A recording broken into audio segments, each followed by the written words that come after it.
네, 전주에서 벌어진 안타까운 사건에 많은 분들의 시선이 쏠리고 있습니다. 아직 친모자 여부를 유전자 감식을 통해 확인 중이긴 한데요. 엄마와 아이가 함께 있었고 엄마는 이미 사망한 상태였고 아이는 거의 빈사 상태로 위험한 상태였습니다.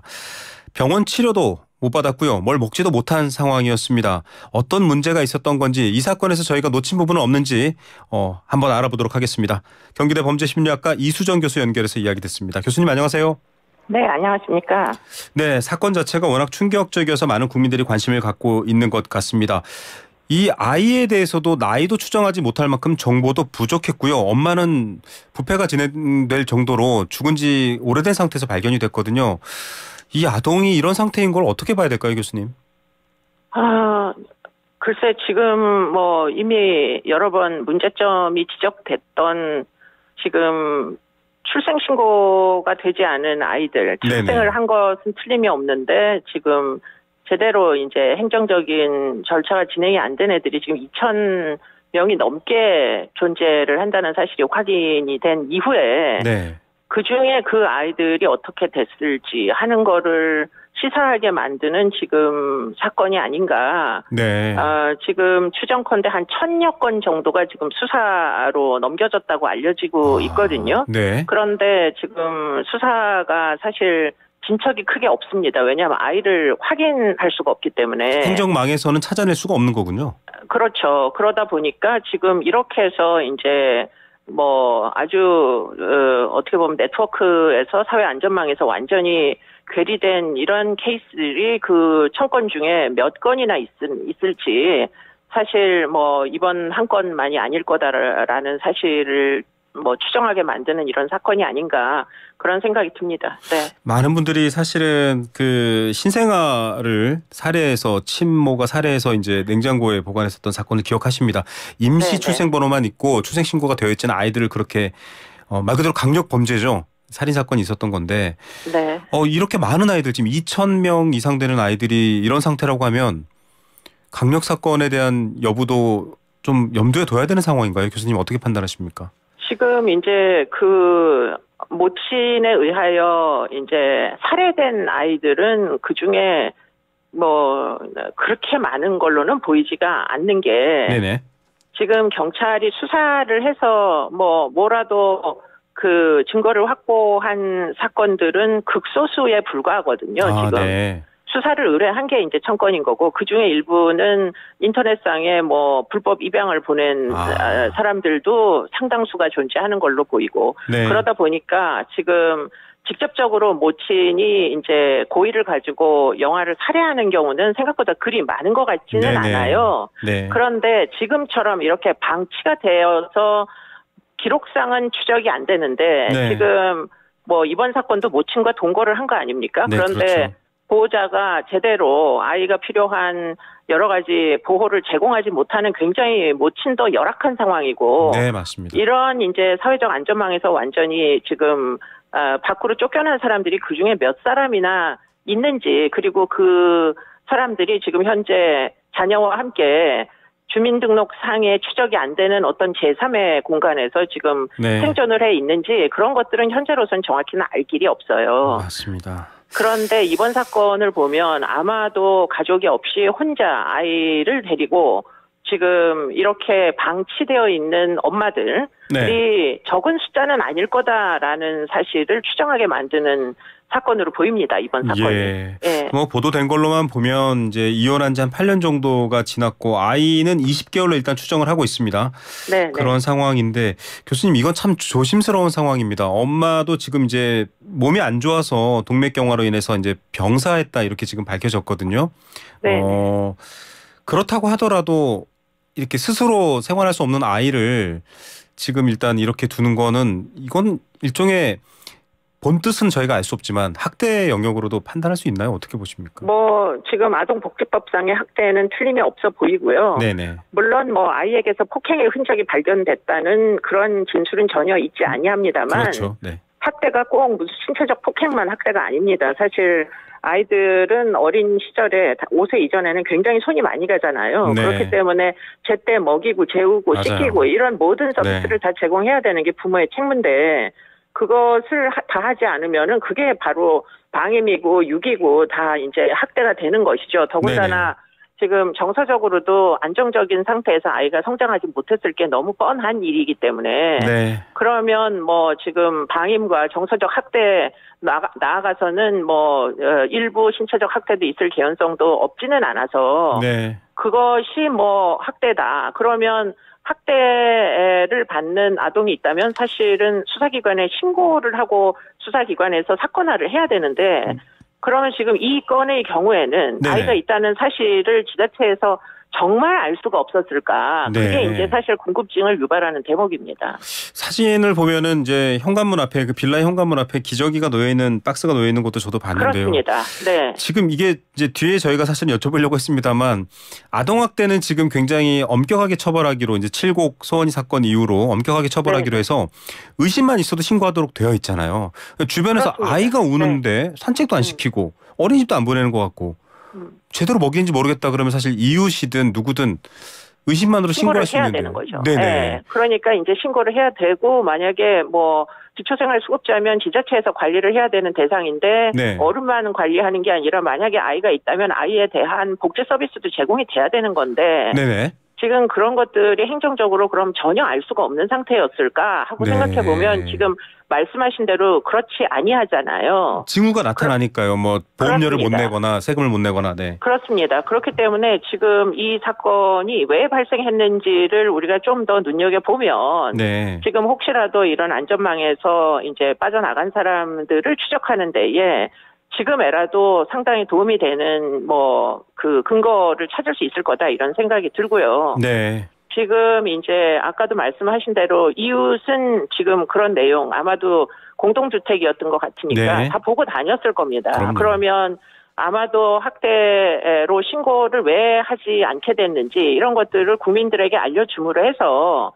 학대의 징후가 어디서부터 어디까지인지를 홍보를 하고 신고를 이제라도 좀 받게 하면 지금 증발한 그 1000명의 영아들의 흔적을 추적하는 데도 좀 도움이 되지 않을까 이런 생각들도 사실 하게 되는 거죠. 네, 지금 교수님의 이 전주 40대 여성과 아이의 비극적 사건에서 사실은 이와 비슷한 지금 수천 명의 아이들이 있는 상태를 빨리 해결하는 신호로 봐야 된다. 지금 계속 이 말씀을 해주고 계시는데요. 전주시가 뭐 모자 명단도 포함을 해서 명단이랄까요? 이제 그 모자가 있는 걸 인지를 하고 연락 조치를 했다라고 하는데 그래도 안 됐습니다. 이거는 지자체가 이것보다 더 적극적으로 나설 수 없는 건가요? 왜냐하면 이렇게 방치되거나 행정망 바깥으로 나가는 경우에 아까 말씀하셨던 뭐 불법 입양이라든지 위험한 상황이 될 수 있잖아요. 그렇습니다. 이제 지금 전주시는 뭐 연락이 안 돼서 어쩔 수 없었다 지금 이렇게 얘기를 하고 있긴 합니다만. 네. 근데 이제 전주시만의 문제가 아니라 이건 사실 주민센터에 지시를 해서 아이에 대한 행방을 확인하게 이렇게 하는 게 제가 보기엔 현실적으로 충분히 이게 구현이 가능한 시스템이 아니겠느냐. 네. 지자체 아동학대 전담팀이 다 생겼어요. 아동학대 처벌법으로 인해서. 네네. 그런데 그렇기 때문에 아동학대 전담팀은 아마 전주시에만 있겠죠. 주민센터에는 네. 따로 팀이 있지 아니하니까. 네네. 그러나 시에 있는 아동학대 팀이 연락이 안 된다. 만약에 가정한다면 그러면 그 해당 주민센터가 있지 않습니까? 네. 그럼 그 안에도 복지팀이 있을 거니까 네. 방문을 하라고 요구를 할 수가 있었을 텐데 좀 더 밀착된 곳에서 좀 더 밀착해서 봤어야 된다 이 말씀이시군요. 그렇습니다. 그러면 네. 아마 이 아이가 건강하지 않은 엄마 밑에서 전치되어서 뭐 적정한 보호를 못 받았다라는 걸 금방 알 수 있었을 텐데 그거를 네. 하지 못한 부분도 안타깝고요. 지금 건강검진으로 영아 건강검진을 전국적으로 다 하고 있습니다. 네네. 그런데 영아 건강검진에 정기적으로 검진을 받지 못하는 아이들의 숫자가 지금 20만 정도, 16만에서 17만 정도는 된다고 알려지고 있거든요. 네. 그러니까 이런 형태로 이제 건강검진의 형태로 의료복지 쪽에서 지금 이런 아이들이 이 아이도 지금 건강검진을 받았어야 되는 거 아니에요? 그렇죠, 다 되니까. 맞습니다. 네. 그러니까 그 시스템에 아이는 있는데 지금 뭐 주민센터에서 확인해 보니까 건강검진에 임하지 않았다라는 사실을 알게 되면 네. 그러면 좀 더 이제 이 아이에 대한 보호가 가능할 테니까 지금 영아 같은 경우에 특정한 연령대 이하의 아이들의 지금 어떤 뭐 여러 가지 의료 서비스를 받고 있는지 여부는 네. 확인할 수 있게 지금 맞습니다. 시스템을 좀 이렇게 전산망에 다 있으니까 시스템망 공유하게 해줘도 지금 이 네트워크에서 빠져나간 아이들이 추적이 되지 않을까 이런 생각들을 하게 된다는 거죠. 네. 좀 강제성도 어느 정도는 있어야겠다는 생각도 들고요. 뭐 내 아이니까 안 하겠다가 아니라 이건 의무적으로 국가에서 아이들의 건강 상태를 체크해야 된다, 안전을 체크해야 된다라는 건 필요할 것 같습니다. 자, 이 앞서서 저희가 사실은 아동학대로 보인다라고 교수님도 판단해 주셨고 엄마로 추정되는 분의 상황도 물론 안타깝습니다만 아이가 받았을 고통은 명확히 굉장히 사회의 책임 또는 부모의 책임이 보이는 부분입니다. 그런데 역으로 지금 교사들이 아동학대 처벌에 관한 특례법 이런 부분으로 인해서 고통을 받고 있는데 정작 이런 것들은 아동학대 의심만 돼도 신고를 해야 되는데 안 되고 있는 상황인 반면에 이 같은 법으로 지금 초등학교 교사들이나 교사들은 굉장히 고통을 받고 목숨을 끊는 분들도 있습니다. 이 법은 도대체 이렇게 좀 뭐랄까요?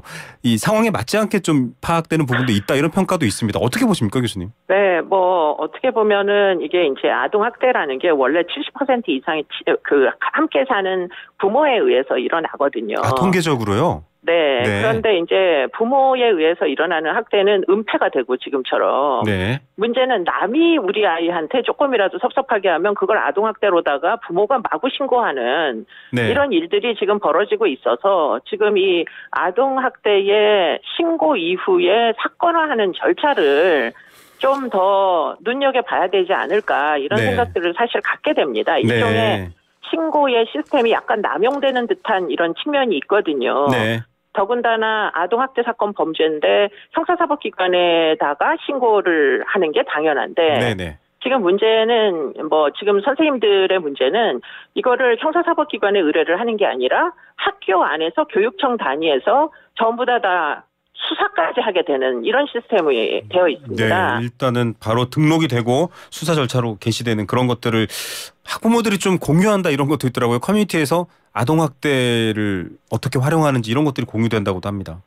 근데 이제 만약에 학교 안에서 일어난 아동학대다. 그러면 학교에서 무조건 교육청에 신고를 하는 것으로 충분하지 않다는 거예요. 제 얘기는. 그렇기 때문에 만약에 형사사법기관 같으면 별일이 아니다라는 결론이 나올 만한 사항도 이게 이제 부풀려져서 결국은 민사로 고소를 하고 맞고소를 하고 이렇게 되면 사실은 형사적으로는 범죄 혐의에 도달하지 않는 문제도 선생님을 고달프게 하는 데는 충분히 민사소송이 악용될 수가 있는 거죠. 그렇기 때문에 아마도 선생님들이 현장에서 느끼는 고통이라는 것은 이만저만이 아닐 겁니다. 수사권은 없는 데다가 민사소송에는 계속 대상이 되니까 결국에는 고달프기가 짝이 없는 거죠. 대안도 없으면서 소송에 계속 임해야 되니까.